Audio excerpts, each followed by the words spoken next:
Le vin vegan, mais qu'est-ce que c'est encore que... Est-ce que c'est encore une invention marketing pour capter le marché grandissant du véganisme? Ça veut dire qu'habituellement on rajoute du sang de bœuf dans le vin? Eh ben on va expliquer tout ça dans cette vidéo, c'est parti. La majorité des vins ne sont pas véganes. On rajoute effectivement du blanc d'œuf. Non pas pour faire une petite recette comme dans une pâte à crêpes, mais on utilise le blanc d'œuf dans une étape bien particulière qu'on appelle le collage. Le collage, qu'est-ce que c'est? Ça ne sert pas à coller l'étiquette sur une bouteille de vin. Non, non, le collage c'est une étape pour clarifier le vin.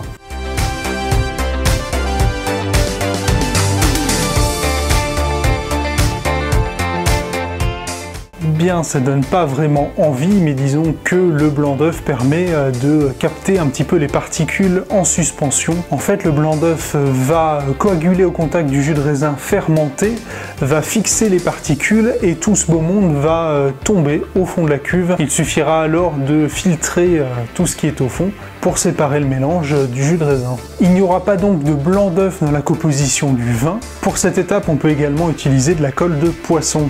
Alors comment trouver du vin vegan? Il y a effectivement une vingtaine de domaines qui maintenant mettent le label vegan sur l'étiquette de la bouteille, mais on peut également se fier aux bouteilles qui indiquent zéro collage, zéro filtrage, qui indiquent qu'il n'y a pas eu cette étape de collage, qui est la seule étape qui utilise du blanc d'œuf ou de la colle de poisson. Cette mention se trouve principalement sur les bouteilles de vin donc dits naturels, puisqu'ils estiment que le collage va modifier la structure et le goût du jus de raisin fermenté. Concernant les labels, donc les labels bio et biodynamiques autorisent le collage et l'utilisation de blanc d'œuf si celui-ci est bio. Si vous tombez sur un vin blanc qui est trouble, il y a de grandes chances qu'il ne soit pas collé. Cela ne dénature pas du tout le goût du vin, bien au contraire. Ce qui fait que commencer un jugement qualitatif en regardant son verre de vin n'a pas vraiment d'intérêt. Il y a donc de grandes chances que ce vin-là soit vegan, même s'il n'en affiche pas la couleur directement sur la bouteille. Les vins véganes peuvent utiliser de la colle spéciale vegan, donc de la colle de pois par exemple, ou de la colle de soja.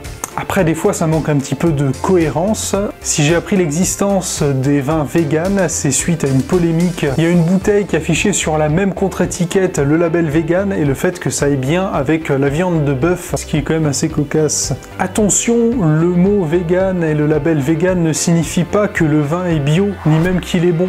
Je ne suis pas personnellement vegan, mais si je l'étais, j'opterais plutôt pour des vins nature qui garantissent qu'il n'y a pas eu d'utilisation de colle de poisson, mais également qu'il n'y a pas eu l'ajout d'autres produits en plus d'intrants. Je préfère investir dans des vignerons qui font du jus de raisin fermenté, du bon, plutôt que d'aller vers ceux qui éventuellement utiliseraient un label pour une utilisation marketing. Quitte à payer un label, autant être certain que le raisin soit de bonne qualité et bio, mais en plus qu'il n'y ait pas eu de collage. J'espère que cette vidéo vous a éclairé un petit peu plus sur cette labellisation du vin, et je vous dis à très bientôt, ciao!